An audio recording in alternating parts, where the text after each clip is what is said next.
Здравейте, приятели и последователи на Психология на финансите. Аз съм Албена Велинска. Днес темата е кампанията Допълнително здравно осигуряване, в която аз участвам. Най-напред ще ви въведа. Психологията на финансите, на личните финанси, включва логично съдържание за нашите материални активи, но това е тясно свързано с всички останали сфери в живота ни. Затова днес ще обърна вниманието на здравето ни, на грижата за нашето здраве. Защото когато човек не е здрав и има здравословни казуси, той не е достатъчно работоспособен и продуктивен.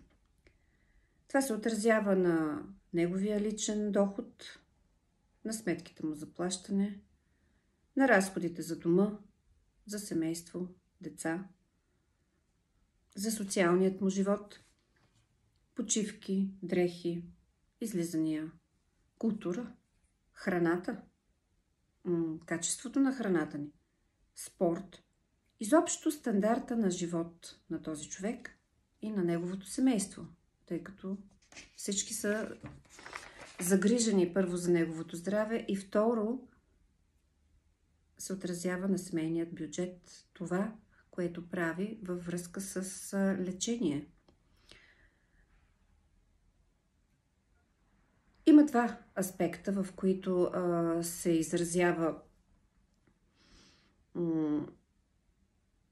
този казус, свързан с заболявания, и то е първо, психологически човекът е потиснат, когато има болки, когато ходи по лекари, когато чака по кабинети, качеството на лечението, отсъствието от работа, трудна концентрация, тревоги, притеснения. И второто е финансовото притеснение. Дава пари за лечение.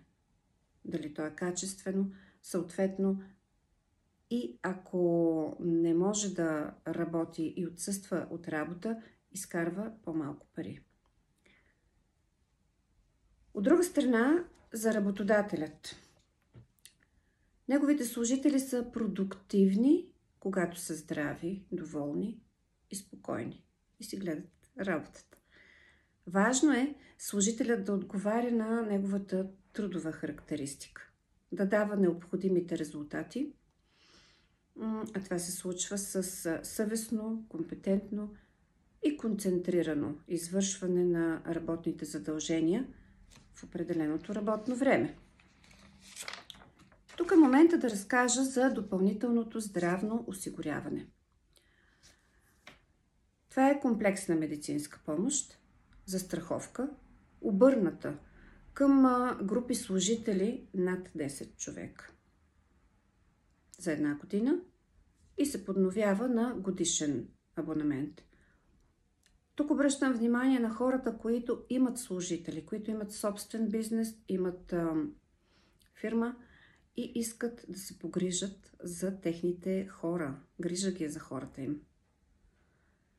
Осъществява се от работодателя тази застраховка. Инициативата е наша, на хората, които се занимаваме с застраховане, животозастраховане, здравно застраховане. Предлагаме промоционални условия като цени и като лимити за лечение, но е обърната конкретно към работодатели, които имат служители в екипа си повече от 10 човека.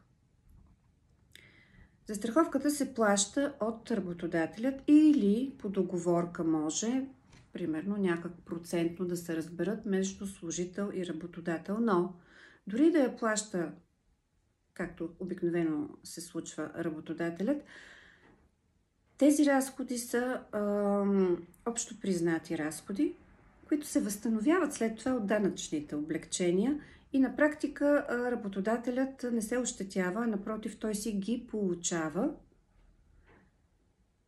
а дава бонус, дава бенефит, грижа на своите служители и по този начин им казва: ти си ми важен, ти си ми ценен. Аз искам да се погрижа за теб. По този начин се заздравяват и техните взаимоотношения, защото служителят казва, дават ми социални придобивки, значи аз наистина съм важен за тази компания и ще дам от себе си, тъй като получавам. От друга страна, работодателят казва, за мен тези хора са важни и по този начин си качва и ценза, качеството на самата компания.